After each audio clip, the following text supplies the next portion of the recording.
Good day, I am Armenia Pitores from BSE 31E, and today I will discuss to you the story of Anticipation by Mabel Dove Danquah.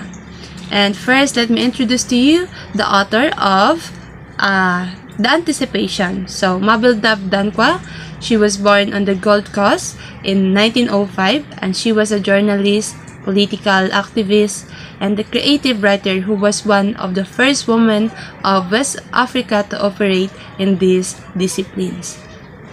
And before the rise of such powerful exponent of literary feminism as Effa Sutherland and the Ama Ata Edu, there was Mabel Dove Danquah, the trailblazing feminist.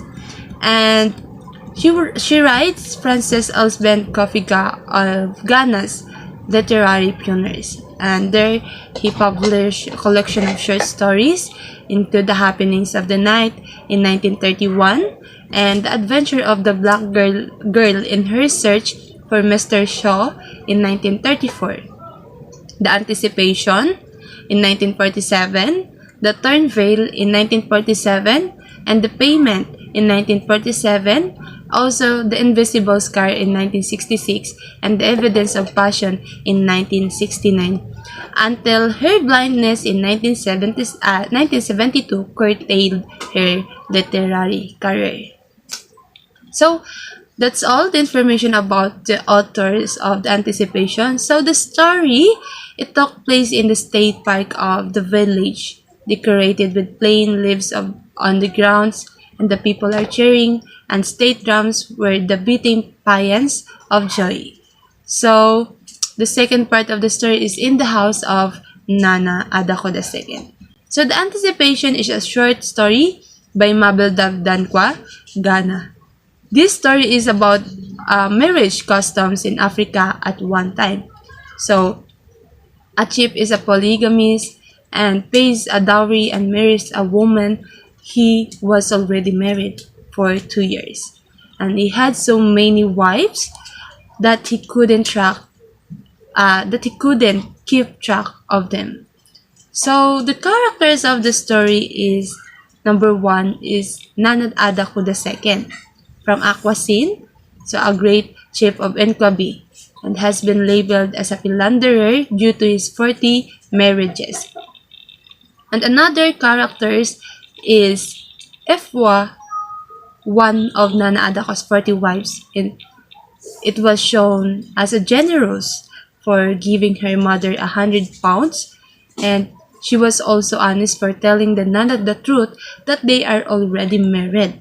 So, but also she was a practical girl like the other women in their culture. And another characters is the linguist. He was the obedient and reliable linguist whom Omanhene trusts. Men of Akwesasne are also one of the characters in the story. They are wearing Tokota sandals on their feet and rich multicolored velvet and gorgeous and hand-woven. And also the women of Akwesasne, of course, they are wearing golden earrings dangling and with golden chains and bracelets, so to look dignified in their colorful native attire. So the settings, it was took in the place of Nkwabi, the capital of Akwesasne. And for the conflict, man versus society. So the character in this story became the victim of its own society, of its own tradition, because of the Akwesasne custom. It is a chief can marry a several women, and Nana's wives had been forgotten and left behind in order for him to marry the lady he wishes. And in another situation, the ladies of Akwesasne took advantage of Nana in the sense that they don't care about Nana's beauty, age, or how many wives he was, because wealth is crucial to them. So the point of view, it was the point of view of third person. So the narrator is in this part of the story. He is the third person limited point of view because he only given us the information about the situation happened in the story. and some insight on a certain character's thoughts and feelings. And also the theme is sometimes the things that we anticipate are already there. It's just that we fail to appreciate them and only see them when we don't have any options or when we simply get bored. So the plot of the story. So for our exposition, the Umanhine was celebrating the 20th anniversary of his accession to stool of Aquasin. And he then arrived in a palanquin in the state park where the Odpena was to be staged. As the drum beats on the woman performed the Adowa dance, and one dancer captured his attention because of its beauty. He then threw a handful and loose cash into the crowd of dancers, and the particular dancer, mad and no sign but instead keeps on dancing. For rising action, realizing that he was neglected by the dancer, he turned to his trusted linguist and he told him to get 50 pounds from the cashier and give it to the dancer's relatives. And the linguist then started his investigation about the woman. And for the climax, Nana Adako uh, went back to his place, which is the Aquasin.